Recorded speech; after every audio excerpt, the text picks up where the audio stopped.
अस्सलाम वालेकुम students, welcome to my channel learn with Naz. Students, आज मुझे बहुत से स्टूडेंट्स का ईमेल आ रही थी कि मुझे हमें वाइवा बता दें कि क्या क्वेश्चंस किए हैं और क्या क्वेश्चन होंगे।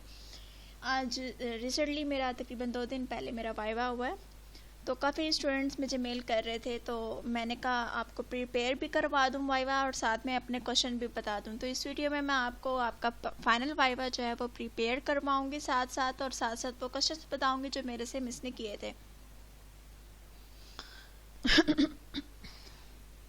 सो स्टूडेंट्स, फाइनल वाइवा में जो मोस्टली किए जाते हैं वो आपकी प्रेजेंटेशन जो आपके फाइनल डिलीवरेबल में आपने बनाई थी वो, और एक आपका फेवरेट सब्जेक्ट आपने चूज़ करना होता है।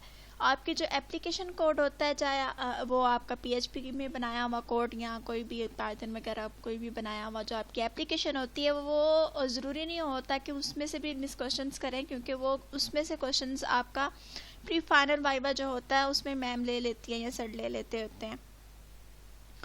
लेकिन जो फाइनल वाइवा होता है उसमें जस्ट तकरीबन अगर हो सकता है कि आपसे एप्लीकेशन से भी क्वेश्चन करने, लेकिन मोस्टली नहीं होता है ऐसे। सिर्फ आपकी प्रेजेंटेशन जो आपकी होती है, जो आपने ये बनाई होती है आपकी अपने प्रोजेक्ट के अकॉर्डिंग आपने बनाई होती है। मैं यहाँ पे आपको बनाना नहीं बताऊंगी क्योंकि वो एक अलग टॉपिक है कि किस तरह बनाते हैं। हमारा टॉपिक जस्ट वाइवा का है कि वाइवा कैसे देना है और क्या क्वेश्चन होते हैं। तो इस प्रेजेंटेशन में मोस्टली डायग्राम्स होती हैं। डायग्राम्स हमारी क्या होती है? View process model, use case, architecture, sequence, class diagram, ERD और डेटाबेस। इसके अलावा प्रेजेंटेशन के अलावा हमने एक फेवरेट सब्जेक्ट अपना चूज़ करना होता है। वो आपकी मर्ज़ी होती है कि आपने अपना कौन सा प्रोजेक्ट चूज़ करना है, सब्जेक्ट चूज़ करना। आप डेटाबेस चूज़ कर सकते हैं, आप OOP चूज़ कर सकते हैं, data structure, software engineering, networking, या कोई भी अदर आपकी मर्ज़ी का जो आपको अच्छा आता हो आप वो चूज़ करें। मैंने जो किया था, मैंने डेटाबेस चूज़ किया था। तो उसके भी क्वेश्चंस मैं आपको बताऊंगी आगे कि मैंने डेटाबेस में जो चूज़ किया था उसमें क्या क्वेश्चन मेरे से किए गए थे और क्या क्वेश्चन आपसे किए जा सकते हैं। इसके अलावा अदर सब्जेक्ट्स, डेटा स्ट्रक्चर या कुछ मेन सब्जेक्ट्स जो उनसे हैं उनका भी मैं आपको बताऊंगी। ज़रूरी नहीं है कि जो यहाँ मैंने लिखे हैं उनमें से ही आप सिलेक्ट करें, इसके अलावा भी आप सिलेक्ट कर सकते हैं। आपकी अपनी मर्ज़ी का जो आपको आता हो अच्छा वो सिलेक्ट करें। सो स्टूडेंट, सबसे पहले हम व्यू प्रोसेस मॉडल को देखते हैं। व्यू प्रोसेस मॉडल जब आप प्रेजेंटेशन करते हैं ना, तो इसमें सबसे पहले जो डायग्राम आती है वो व्यू प्रोसेस मॉडल की होती है।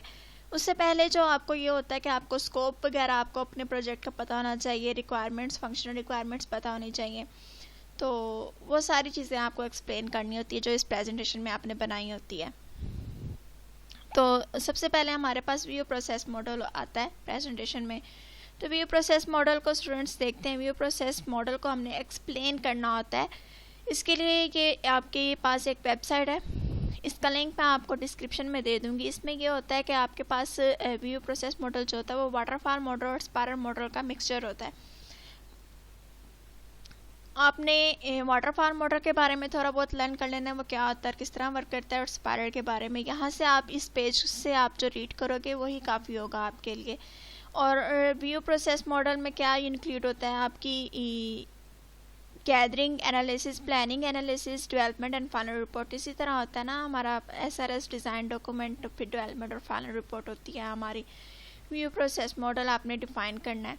मेरे से अब इसमें जो क्वेश्चन किया गया था उसमें मेरे से क्वेश्चन किया गया था कि आप बताएं हमें कि व्यू प्रोसेस मॉडल में स्पाइरल मॉडल और वाटरफॉल मॉडल की कौन कौन सी एट्रीब्यूट यूज़ की गई हैं। सो स्टूडेंट्स, नेक्स्ट चलते हैं। व्यू प्रोसेस मॉडल के बाद प्रेजेंटेशन में हमारे पास एक यूज़ केस डायग्राम आती है। मैं आपको फंक्शनल रिक्वायरमेंट और स्कोप वगैरह प्रोजेक्ट के नहीं बताऊंगी क्योंकि वो हर स्टूडेंट का अपना स्कोप, अपना प्रोजेक्ट, अपना फंक्शनल रिक्वायरमेंट होती हैं।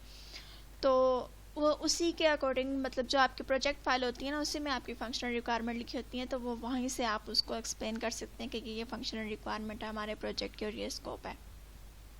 Use case diagram, use case diagram simply जो उसमें मेन चीज़ है ना, एक्सटेंड एंड इंक्लूड का रिलेशन है। आपको सैम्पल्स का पता होना चाहिए कि यूज़ केस डायग्राम में सैम्पल्स कौन से यूज़ हो रहे हैं। ये एक एग्जांपल यूज़ केस डायग्राम है। ये जो आपको बॉक्स नज़र आ रहा है ना, इसको हम बोलते हैं सिस्टम बाउंड्री। ठीक है, ये जो एक्टर्स नज़र आ रहे हैं इनको हम बोलते हैं एक्टर्स बोलते हैं। मतलब कि अगर आपके जो एडमिन हो गए या यूज़र हो गए, ये आपका एक्टर हो गया। एक्टर मीन्स डैट कि आपके सिस्टम से जो पर्सन अट्रैक्ट कर रहा होता है ना, मतलब कि वर्क कर रहा होता है उस पर या यूज़ कर रहा होता है, उसको हम एक्टर बोलते हैं। और ये इसकी यूज़ केस बोलते हैं। ये जो एट्रीब्यूट बनी हुई है ना, सर्कल ओवल शेप्स, इनको हम यूज़ केसेस बोलते हैं। और ये इनका रिलेशन है एसोसिएशन का। अब रिलेशन जो है वो हमारे पास दो तरह के होते हैं, एक इंक्लूड और एक एक्सटेंड। टीचर यही इसी तरह एक्सप्लेन करती हैं कि आप इस डायग्राम को एक्सप्लेन करें, अपनी डायग्राम को, कि इसमें चीज़ें क्या क्या हैं, सैम्बल्स क्या हैं, उसको बताएं, रिलेशंस बताएं। इसी तरह की चीज़ें आपसे कर सकती हैं। ये एक्टर मैंने आपको बताया, यूज़ केस भी बताया, लिंक भी बताया, बाउंड्री भी बताया कि किसको बोलते हैं। इसके बाद extend and include. Extend and include में डिफरेंस क्या होता है? इसमें डिफरेंस ये होता है कि एक्सटेंड उन चीज़ों को हम करते हैं जो कि मस्ट नहीं होती है एवरी टाइम। मतलब कि आप उसके लिए ज़रूरी नहीं होता कि आप उसको करो या ना करो, लेकिन वो आपके सिस्टम में होती है। इंक्लूड ये चीज़ें होती हैं कि जिसके बगैर आपका जो एक यूज़ केस है वो डिपेंड करता है, फुली डिपेंड करते हैं दूसरे यूज़ केस पे। उस रिलेशन को हम इंक्लूड कर देते हैं। इंक्लूड के लिए हम सिंपली लाइन के ऊपर इंक्लूड लिख देते हैं और एक्सटेंड के लिए सिंपली लाइन के ऊपर हम एक्सटेंड लिख देते हैं। तो डिटेल आप इसमें यहाँ से लर्न कर सकते हैं। जनरलाइजेशन को आप सिंपली इस तरह एरो से शो करते हैं। इस सैम्बल का अगर पूछा जाए तो अगर आपने यूज़ किया हो अपने डायग्राम में, तो ये आप बताएंगे कि जनरलाइजेशन का सैम्बल है। जनरलाइजेशन सिंपली बोलते हैं, इनहेरिटेंस को ही बोलते हैं, उसकी एक टाइप है।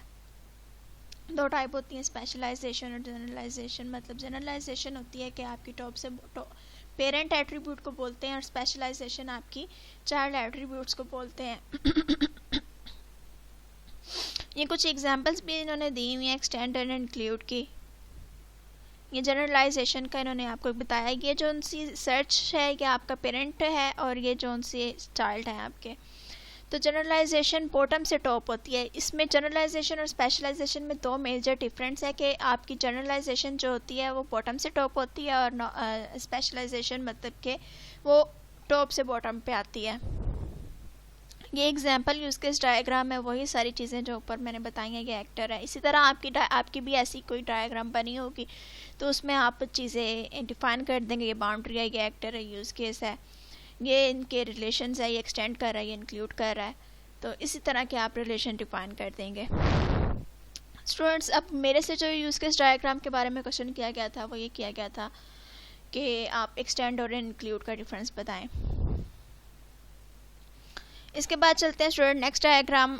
नेक्स्ट हमारा था architecture design. Architecture design simply आपके डेटाबेस के डिज़ाइन को बोला जाता है।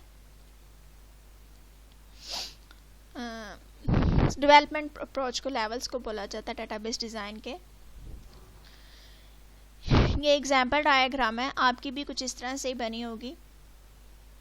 इसको एक्सप्लेन करती हूँ। ये यूज़र लेवल है, ये कंसेप्चुअल लेवल है, इंटरनल लेवल और ये डेटाबेस।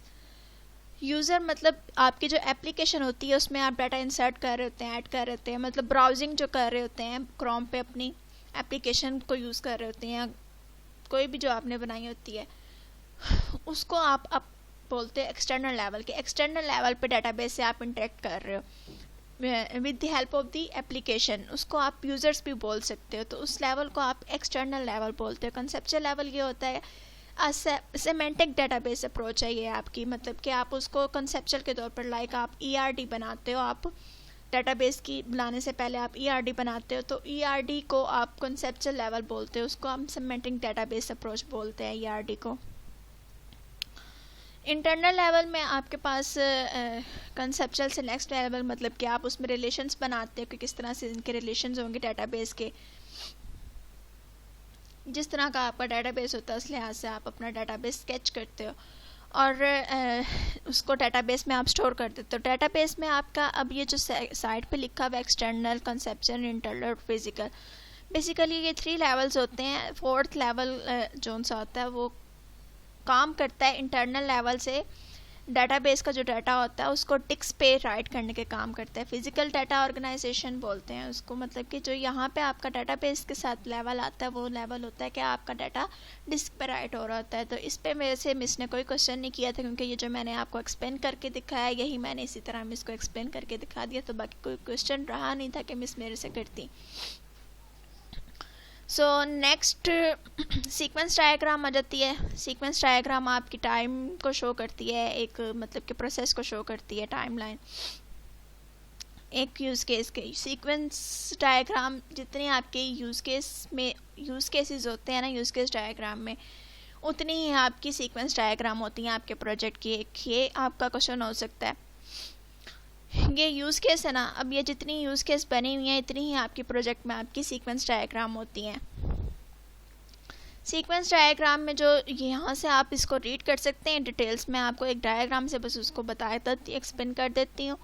इसको बोलते हैं हम एक्टर। एक्टर के ऑब्जेक्ट के ऊपर एक एक्टर भी बना होता है, बाय द वे यहाँ पे नहीं बना हुआ। ये ऑब्जेक्ट होते हैं, ये बना हुआ है, एक ये बना हुआ है, एक ये बना, 3 ऑब्जेक्ट बने हुए हैं। एक एक्टर होता है, एक्टर के ऊपर वो पर्सन से बना होता है। इसको जो हम बोलते हैं लाइन को हम बोलते हैं लाइफ लाइन बोलते हैं। और ये एक्टिवेशन आपको बताती है कि आपका जो टाइम है वो कहाँ से कहाँ तक चला है, और ये आपका रिलेशन है। एक इधर को जा रहा होता है, एक वापस आ रहा होता है। इधर को जो जा रहा होता है वो स्ट्रेट लाइन होती है, जो वापस आ रहा होता है उसको हम डॉटेड लाइन से शो करते हैं, जैसे ये बनी हुई है। डॉटेड लाइन शो करती है कि आपका रिस्पॉन्स मैसेज है, और जो स्ट्रेट लाइन है वो शो करती है कि आपका क्या कहते हैं सेंड मैसेज, रिक्वेस्ट है, मतलब आप जो रिक्वेस्ट कर रहे हो या सेंड कर रहे हो। और जो डॉटेड होती है मतलब कि आप कुछ रिसीव कर रहे हो, रिस्पॉन्स रिसीव कर रहे हो या कुछ भी। तो सिंपली इन डिटेल आपको नहीं जाना चाहिए इसमें। ये लूप मतलब कि जो आपका प्रोसेस एक्टिवेशन का बार बार चल रहा होता है। और जो ये मैसेज है एक एक्टिवेशन पे, इसको बोलते हैं self message. 3 type of message है, एक सेंड, रिसीव और सेंड, सिंक्रोनियस एंड एसिंक्रोनियस। आप इसको इन डिटेल CS 604 के हैंड आउट से भी रीड कर सकते हैं, और इस साइट से भी। इन सब के मैं आपको लिंक डिस्क्रिप्शन में दे दूंगी। तो इसी तरह ये सीक्वेंस डायग्राम थी। मेरे से जो इस सीक्वेंस डायग्राम से क्वेश्चन किया गया था वो ये था कि आप मुझे डॉटेड लाइन में और ये स्ट्रेट लाइन में डिफरेंस बताएं। तो डिफरेंस यही था कि डॉटेड लाइन जो सी होती है वो रिस्पॉन्स होती है एक्टिवेशन का ऑब्जेक्ट से एक ऑब्जेक्ट से दूसरे ऑब्जेक्ट में, और जो स्ट्रेट लाइन होती है वो सेंड रिक्वेस्ट होती है एक ऑब्जेक्ट से दूसरे ऑब्जेक्ट में। इसी तरह ये सारी डिटेल्स आप यहाँ से इसको देखेंगे, आपको सारी एक चीज़ इन्होंने एक्सप्लेन की हुई, self message, recursive, etc each and everything इन्होंने एक्सप्लेन किया, तो इसको आप इधर से लर्न कर सकते हैं। इसके बाद आ जाती है हमारे पास क्लास डायग्राम। क्लास डायग्राम भी सिंपल, बहुत इजी है। क्लास डायग्राम में कि आपकी क्लास होती है, इस तरह से आपने ड्रा की होती है। ये आपका इधर क्लास का नेम आता है, ये माय क्लास जो लिखा हुआ है आपका क्लास का नेम होता है। आपकी क्लास का जो भी नाम होता है वो यहाँ पे होता है। यहाँ पे आपके होते हैं इंटीजर मतलब के वेरिएबल्स होते हैं, इस 3 इसके पार्ट होते हैं, और 3rd पार्ट में आपके मेथड्स होते हैं, फंक्शंस जो कि आपकी क्लास में यूज़ किए गए होते हैं। इसके अलावा इसको रिलेशंस भी बनाए गए होते हैं। इसमें generalisation, specialisation, inheritance, different type of relation होते हैं। इसको हम सिंपल रिलेशन बोलते हैं, इसको हम एग्रीगेशन रिलेशन बोलते हैं, और इसको कंपोजिशन। एग्रीगेशन में हम इसको फुल नहीं करते हैं, और इसमें फिल किया हुआ ये देखिए इस सैम्पल को। इसमें डिफरेंस ये होता है, कंपोजिशन मीन डैट के आपकी एक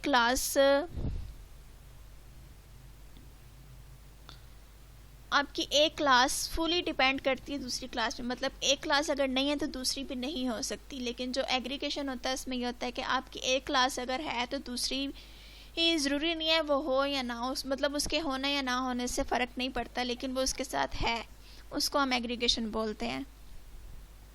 डिपेंडेंसी का सैम्बल, ये सैम्बल्स इस तरह से हम यूज़ करते हैं इसको। डिपेंडेंसी रिलेशनशिप इन्होंने डिफ़ाइन किए हैं। इसके अलावा स्टूडेंट्स जो इसमें मोस्ट इम्पॉर्टेंट चीज़ ये है कि आपने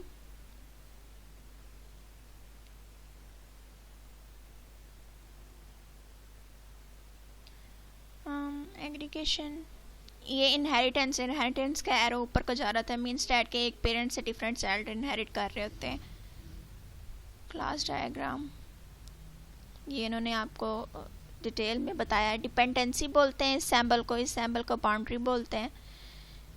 बाउंड्री क्लास, ये क्लासेस बनी हुई हैं आपकी, इसको आप सिंपल एसोसिएशन, सिंपल जिसमें कोई सैम्बल वगैरह नहीं क्लाइन में यूज़ किया गया तो उसको आप एसोसिएशन बोलते हैं। एग्रीगेशन मैंने आपको बताया क्या होती है, और कंपोजिशन मैंने आपको बताया क्या होती है। जनरलाइजेशन भी मैंने आपको पीछे बताया कि बॉटम से टॉप की तरफ होती है। तो ये जो क्लासेस 3 है ये इसकी जनरलाइजेशन कर रही है किसको, शेप क्लास को। ये जो नीचे 3 क्लासेस हैं इसको आप स्पेशलाइजेशन बोलोगे, शेप को जनरलाइज्ड क्लास बोलोगे, मतलब कि पेरेंट और ये चाइल्ड। एब्स्ट्रैक्ट क्लास उस क्लास को बोलते हैं जो आपकी डिफरेंट टाइप ऑफ क्लासेस, मतलब एक सेम टाइप ऑफ क्लास की एक मेन क्लास हो।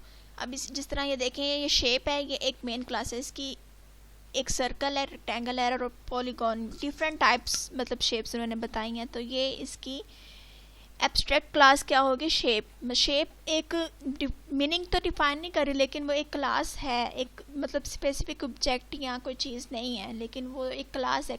इस क्लास को हम एब्स्ट्रैक्ट क्लास बोलते हैं। इसमें हम इन तीनों के कॉमन मेथड्स, एट्रीब्यूट वगैरह डिफाइन करते हैं। इसके अलावा इन्होंने जो इसमें मोस्ट इम्पोर्टेंट क्लास डायग्राम में चीज़ है वो ये है कि आपकी जो इसमें वेरिएबल्स में सैम्बल्स यूज़ किए जाते हैं, प्लस माइनस और ये डिनोट किए जाते हैं सैम्पल्स डिफरेंट। उसमें एक प्लस माइनस और हैश का होता है। इसमें प्लस का पब्लिक के लिए, माइनस का प्राइवेट के लिए, प्रोटेक्टेड के लिए, और इसमें एट्रीब्यूट पैकेज। तो ये सैम्पल्स आप याद कर लें कि ये इस चीज़ को शो करते हैं। इसमें मेरे से मिस ने क्वेश्चन कोई नहीं किया था, जो मैंने आपको एक्सप्लेन करके दिखाया वही मैंने मिस को एक्सप्लेन करके दिखाया था। तो एक्सप्लेन करने के बाद मेरे से मिस ने क्वेश्चन हाँ किया था, ये किया था कि आप एग्रीगेशन और कंपोजिशन में मुझे डिफरेंट बताएं कि क्या है। उसमें यही डिफरेंट था कि वो स्ट्रॉन्ग कंपोजिशन होता है, मतलब डिपेंड करता है, और दूसरा ये कि उसके होने या ना होने से फ़र्क नहीं पड़ता एग्रीगेशन में। इसके बाद हमारी नेक्स्ट आ जाती है डायग्राम, क्लास डायग्राम के बाद entity ER diagram. ER diagram simply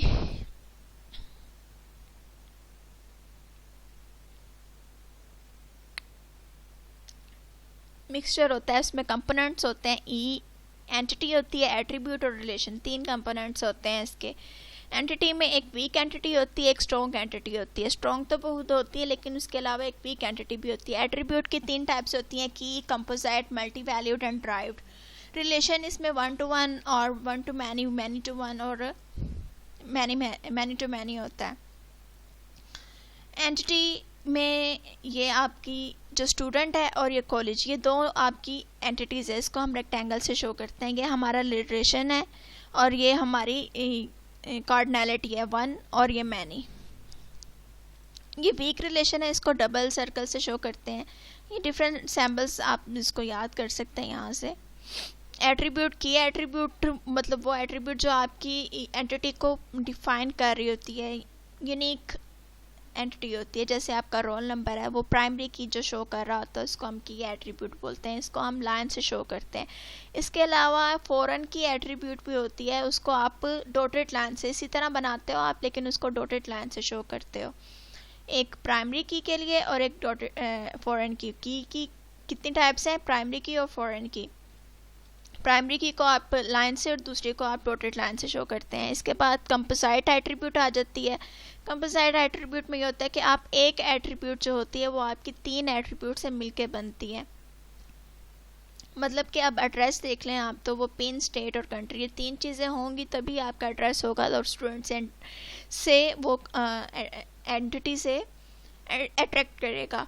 then multi valued में ये आ जाता है आपके पास कि आपकी एट्रीब्यूट जो सी होती है वो मल्टी वैल्यूड होती है, मतलब उसमें एक वैल्यू नहीं होती है।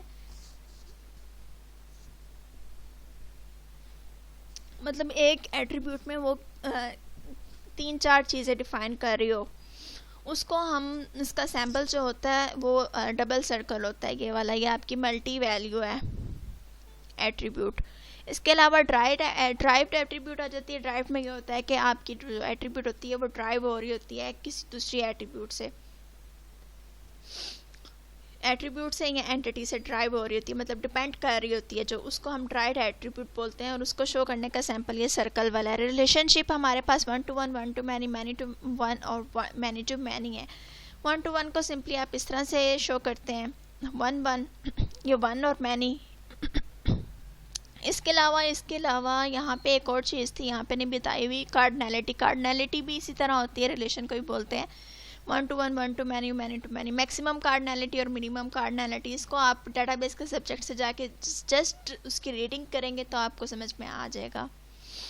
तो स्टूडेंट्स, मेरे से जो क्वेश्चन किया गया था इसमें यही था कि आप मुझे बताएं कि रिलेशनशिप की कितनी टाइप्स होती हैं। तो उसमें यह था कि 1 to 1, 1 to many, many to many, ये मैंने बता दिया था। So students, next database diagram है। डेटाबेस डायग्राम आपकी वही डायग्राम होती है जो MySQL सर्वर पे या कहीं भी आपने जो बनाई होती है, उसको आपका रिलेशनल व्यू आप उसको दिखा देते हैं। सो स्टूडेंट्स, ये आपकी डेटाबेस डायग्राम एक एग्जांपल के तौर पर बनी हुई है। इसमें ये होता है कि आप की ये एक एंटिटी होती है और ये इसका रिलेशन होता है। रिलेशन भी मैं आपको बताती हूँ, इसको कार्डनैलिटी मैंने आपको यार डायग्राम में बताया, जो वहाँ पे नहीं यहाँ पे इन्होंने शो की हुई है, ये कार्डनैलिटी है, ठीक है। अब ये देखें, एग्जांपल देखें, एम्प्लॉयमेंट है, यहाँ पे इसकी प्राइमरी की ये है और यहाँ पे इसकी फॉरेन की, ये देखें ये यूज़ की हुई है। इसको इंटरेक्ट प्राइमरी की से फॉरेन की के साथ इसकी अटैच कराया हुआ है, तो उसका रिलेशन क्या बनाया है 1 to many, मतलब एक आईडी है और यहाँ पे मैनी रिकॉर्ड हो सकते हैं। तो इस तरह से इसका रिलेशन बनता है। कार्डनैलिटी में 1 to 1, 1 to many और many to many होता है, और मैक्सिमम में ये होता है, और मिनिमम में ये होता है 1 होता है या ऑप्शनल होता है। दो तरह की कार्डनैलिटीज़ होती है ना, एक मैक्सिमम और एक मिनिमम। मैक्सिमम में ये होता है 1 to 1, 1 to many और many to many, और ऑप्शनल जो मॉडर्नैलिटी कार्डनैलिटी होती है मिनिमम, मतलब कि उसमें ये होता है 1 होता है या 0 होता है, ऑप्शनल होता है। जो यहाँ पे शो की गई है जो बिल्कुल एंटिटी के साथ है, उसको हम मैक्सिमम बोलते हैं, और जो हटकर है उसको हम मिनिमम कार्डनैलिटी बोलते हैं। मिनिमम में मैंने आपको बताया 1 होता है या 0 होता है। 1 को हम इधर स्ट्रेट लाइन लगा देते हैं, 0 को हम इधर सर्कल के तौर पर लगा देते हैं। और मैनी के लिए हम यहाँ पे मैनी का सैंपल लगाते हैं, और 1 के लिए हम 1 का सैंपल लगाते हैं। जैसे यहाँ पे 1 है, ये 1 है, ये मैनी है और ऑप्शनल है। इट्स मीन डैट के एक एम्प्लॉयड मैनी रूम्स के साथ इंटरेक्ट होता है, ठीक है, लेकिन इक्विपमेंट मैनी रूम्स के साथ होती है, लेकिन जो इक्विपमेंट है वो एक रूम है जो वो एक इक्विपमेंट के लिए होता है। और इक्विपमेंट के लिए ज़रूरी नहीं है, मतलब कि ऑप्शनल है उसके पास रूम हो या ना हो। तो स्टूडेंट्स, ये थी हमारे पास database diagram. Database diagram explain करने के बाद वो आपसे आपका फेवरेट सब्जेक्ट पूछते हैं, जो भी आपने चूज़ करना हो, जो आपको अच्छा आता हो वो सब्जेक्ट आप चूज़ करें। तो इसमें मैं आपको नहीं एक्सप्लेन करके बताऊंगी कि मुख्तलिफ सब्जेक्ट, क्योंकि एक स्टूडेंट ज़रूरी नहीं है कि हर स्टूडेंट एक ही सब्जेक्ट चूज़ करे, तो इसलिए मैं आपको इसका अलग से लेक्चर्स, जो सब्जेक्ट आपको रिक्वायर हो कि इसकी मुझे एक्सप्लेनेशन या तैयारी करनी है, तो उसके लिए आप मुझे डिस्क्रिप्शन में कमेंट कर सकते हैं। मैं आपके लिए उसके लिए सेपरेट वीडियो रिकॉर्ड कर सकती हूँ, जिसमें मैं आपको उस सब्जेक्ट की प्रिपरेशन करवा सकूँ। तो मैंने जो चूज़ किया था वो डेटाबेस चूज़ किया। सर, मेरे से जो क्वेश्चन किए गए थे वो थे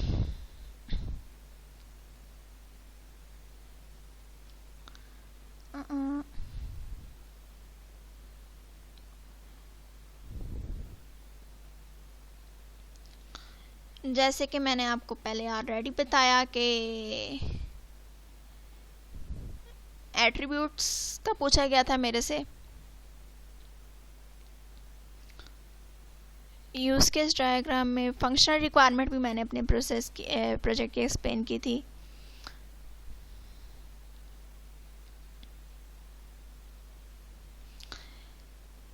डेटाबेस के सब्जेक्ट में मेरे से उन्होंने नॉर्मलाइजेशन और डीनॉर्मलाइजेशन का एक्सप्लेन पूछा था, मुझे डिफ़ाइन करने को कहा था, और उसका डिफरेंस भी पूछा था मेरे से। डिफरेंस मैंने डिफ़ाइन कर दिया था। इसके अलावा टेबल और कॉलम के दरमियान डिफरेंट पूछा था। टेबल और कॉलम के दरमियान डिफरेंस यही है कि table columns and rows cells का कम्बिनेशन होता है और रिलेशन होता है, और जो कॉलम होता है फील्ड होता है, उसको हम कॉलम को एक कॉलम टेबल के एक कॉलम को हम एक फील्ड बोलते हैं। फील्ड सॉरी यहाँ पे कॉलम नहीं फील्ड मेरे से पूछा गया था कि फील्ड किसको बोलते हैं। इसके बाद उन्होंने एसक्यूएल की बेसिक टाइप्स पूछी थी मेरे से। एसक्यूएल की 3 तरह की हैं ग्रुप्स, एक डीडीएल मतलब कि डाटा डिफाइनिंग लैंग्वेज, डीएमएल मतलब कि डाटा मैनिपुलेशन लैंग्वेज, डीसीएल मतलब डाटा कंट्रोलिंग लैंग्वेज। इसकी उन्होंने डिटेल भी मेरे से पूछेंगी थी कि डीडीएल में क्या और डीएमएल में और डीसीएल में क्या आता है। या आप सब्जेक्ट से जाके देख सकते हैं कि क्या क्या आता है, क्यूरीज ही होती हैं। सो स्टूडेंट्स, अगर एक्सप्लेन किसी सब्जेक्ट की प्रिपरेशन करनी है उसके लिए भी आप मेरे से कमेंट कर सकते हैं, कंटेंट कर सकते हैं, मैं आपको प्रिपेयर करवा सकती हूँ जितना मुझे आता हो या जितना मैं करवा सकती हूँ, अगर सब्जेक्ट मुझे आता हो वो जो आप करना चाहते हैं। सो स्टूडेंट्स, ये थी आपकी मेरा फाइनल वाइवा आपके लिए प्रिपेयर के लिए भी आया। होप सो कि आपको हेल्पफुल हो, और जो मेरे से क्वेश्चन किए गए वो भी मैंने आपको एक्सप्लेन कर दिए हैं साथ साथ। इसके अलावा अगर कोई और वीडियो चाहिए हो आपको किसी चीज़ की, या कोई प्रिपरेशन की, या किसी चीज़ में ऐड चाहिए हो, तो उसके लिए भी आप मेरे से कांटेक्ट कर सकते हैं। और उसके लिए मैं फाइनल ईयर प्रोजेक्ट के स्टूडेंट्स के लिए मैं कुछ प्रोजेक्ट्स भी अपलोड करूँगी बनाकर एज अ टेम्पलेट के तौर पर। PHP के प्रोजेक्ट सबसे पहले मैं अपलोड करूँगी, या उसके अलावा मैं टेम्पलेट्स भी अपलोड करूँगी फ्रंट एंड के डिज़ाइनिंग के, HTML के, CSS के टेम्पलेट्स बनाकर स्टूडेंट्स के लिए कि वो अपने प्रोजेक्ट में हेल्पफुल हो सकें आपके। सो उसके लिए आप मुझे कमेंट कर सकते हैं, और चैनल को मेरा सब्सक्राइब कर दें ताकि लेटेस्ट अपडेट वीडियोस आपको मिलती रहें। Thanks for watching my video. अल्लाह हाफिज़।